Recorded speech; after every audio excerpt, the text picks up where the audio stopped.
یبتغی غیر الاسلام دینا، جیڑا بندہ بھی، جیڑی جماعت بھی، جیڑا فرقہ، جیڑا گروہ بھی، یبتغی غیر الاسلام دینا، اس اسلام نو چھوڑ کے، جیڑا کامل دین ہے، جیڑا نمونہ میں پیش کیتا ہے، اس دین نو چھوڑ کے اللہ فرماندے کوئی اور دین تلاش کرے گا، کسی اور دین کو اختیار کرے گا اپنی مرضی، اپنی چاہت دے نال، اپنے ذوق دے نال، تو فرمایا فَلَن يُقْبَلَ مِنْهُ، اس سے وہ قبول نہیں کیا جائے، اور فرمایا وَهُوَ فِي الْآخِرَةِ مِنَ الْخَاسِرِينَ، ایسے ہی لوگ آخرت میں خسارہ پانے والوں میں ہوں گے، ایسے ہی لوگ نقصان اٹھانے والوں میں ہوں گے۔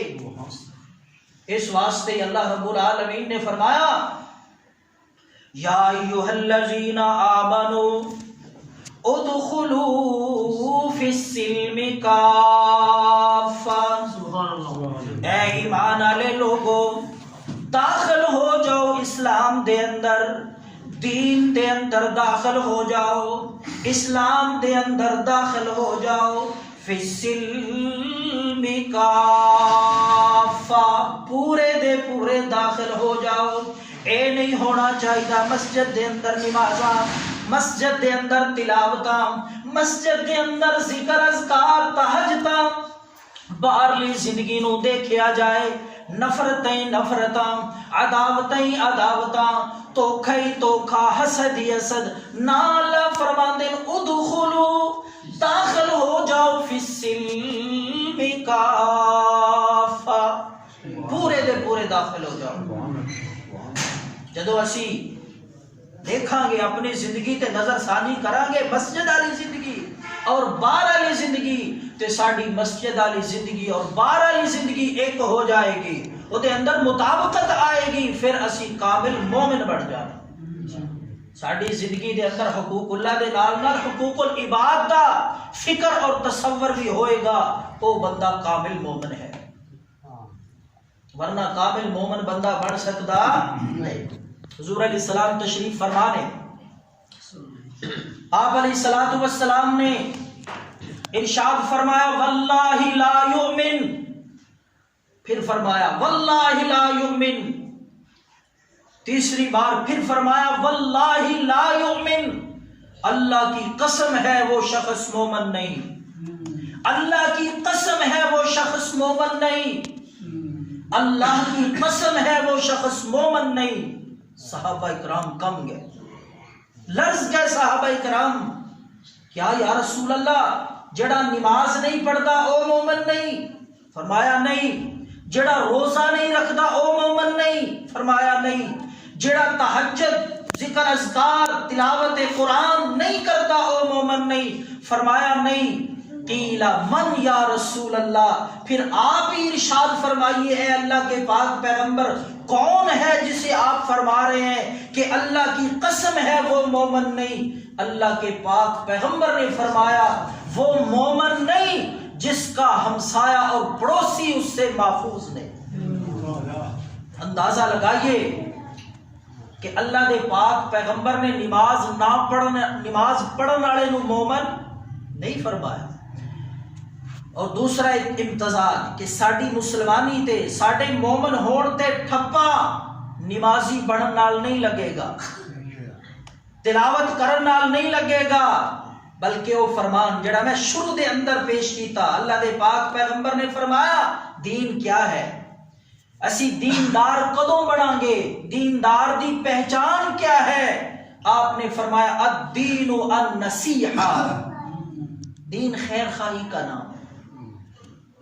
دیندار پڑھن واسطے نماز پڑھنی بھی ضروری، قرآن پڑھنا بھی ضروری، تلاوت ذکر اذکار حج عمرہ کرنا بھی ضروری، لیکن اللہ دے نبی نے جو تصور پیش کیتا ہے کہ دیندار کون ہے اور دین کی ہے، آپ نے فرمایا الدین النصیحہ، دین نام ہے خیر خواہی کا، بھلائی کا۔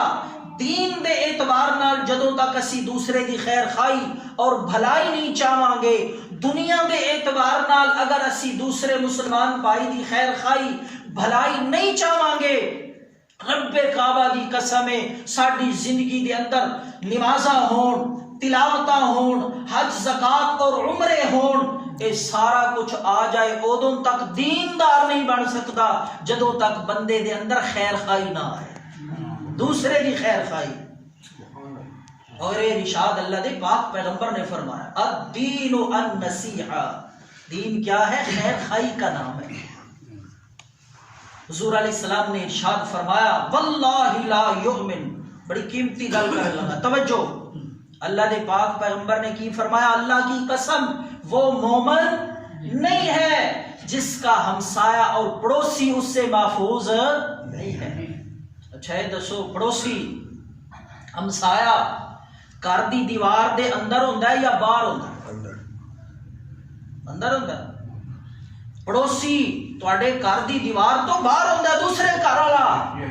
اندازہ لگائیے جو دین، جو اسلام، جو شریعت دیوار سے باہر رہنے والے کو اتنے حقوق دیتا ہے، اتنا تحفظ دیتا ہے، اتنی اہمیت دیتا ہے، کیا وہ اسلام دیوار کے اندر والے رشتوں کو اہمیت نہیں دے گا؟ ضرور دے گا۔ اللہ دے پاک پیغمبر نے جو فرمایا کہ وہ بندہ مومن نہیں جدا پڑوسی، جدا ہمسایا او دے تو محفوظ، مامون اور او دے تے خوش نہیں۔ پڑوسی دا تے نمبر دوسرا ہے، جڑے گھر چار دیواری دے اندر رشتے موجود نے، کیا وہ ناراض ہو جان تے پھر بندہ مومن بن جائے گا، پھر دیندار بن جائے گا؟ اج دے ماحول اور معاشرے دے اندر کمی ہے اس چیز دی، خیر خائی دی، جڑا ارشاد اللہ دے پاک پیغمبر دا تواڈے سامنے پیش کیتا، فرمایا کہ الدین النصیحہ، دین خیر خائی کا نام ہے۔ اور اج سارے فسادات، ساریاں نفرتاں، سارے اختلافات، انہاں دی بنیادی وجہ یہ ہے کہ ساڈے اندروں خیر خائی ختم ہو چکی۔ اگر بھائی دے اندر، بھائی دے دل وچ بھائی دی خیر خائی ہوئے گی، باپ دے دل دے اندر اولاد دی خیر خائی ہوئے گی، اولاد دے دل وچ والدین دی خیر خائی ہوئے گی، ساس اور سسر دے دل دے اندر بہو دی خیر خائی ہوئے گی، بہو دے دل دے اندر ساس اور سسر دی خیر خائی ہوئے گی، دکاندار دے دل وچ گاہک دی خیر خائی ہوئے گی، گاہک دے دل دے اندر دکاندار دی خیر خائی ہوئے گی، ڈاکٹر دے دل دے اندر مریض دی خیر خائی ہوئے گی، مریض دے دل دے اندر ڈاکٹر دی خیر خائی ہوئے گی۔ دسو معاشرہ پر امن بنے گا کہ نہیں؟ اے ماحول اور معاشرہ جنت دا نقشہ پیش کرے گا کہ نہیں؟ جنت دا نمونہ پیش کرے گا۔ سارے اختلافات، لڑائیاں ختم ہو جان گیاں اگر ساڈے دل دے اندر ایک دوسرے دی خیر خائی آ جائے۔ یہ کم ہے مشکل، لیکن اتنا بھی نہیں۔ دیکھو نا، ہر بندہ چاہتا ہے امن آ جائے۔ اس فلسفے، اس نسخے نال امن آ سکتا ہے کہ نہیں؟ ہر بندہ امن چاہتا ہے، ہر بندے دی خواہش ہے کہ امن قائم ہو۔